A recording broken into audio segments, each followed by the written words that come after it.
আসসালামু আলাইকুম। পারভিন ব্লগস থেকে সবাইকে সুস্বাগত।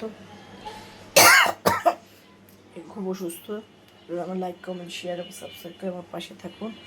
আজকে রান্না বাড়াই ভাত, 5 মিশালি সবজি দিয়ে শুটকির তরকারি, ডাল, কিছু রান্না করি না, কালকের মাছের পুরোপুরি আছে, দুধ আর একটু শাক ভাজি করেছি। এই হলো আজকের খাওয়া দাওয়া।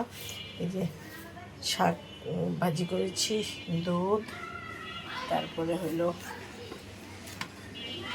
আজের পুরপুরি তরকারি, আম দিয়ে ডাল রান্না করেছি, শুটকির তরকারি রান্না করেছি আর ভাত রান্না করেছি। এই হলো আজকে রাত্রে যদি খাবার টাবার শর্ট পড়ে তাহলে ডিম ভাজি করে নেবে। এই হলো আজকে খাওয়া দাওয়া, আলু ভর্তা ডিম ভাজি করে নেবে। এই যে ভাত, শুটকির তরকারি, ডাল, এর পুরপুরি, তারপরে হলো দুধ আর শাক।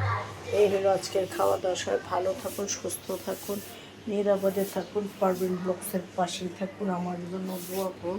আমি আপনাদের জন্য মনে প্রায় দোয়া করি। লাইক কমেন্ট শেয়ার এবং সাবস্ক্রাইব করে অবশ্যই আমার কাছে প্লিজ আপনাদের কাছে এই ভালোবাসাটা করে চাই। আল্লাহ হাফেজ।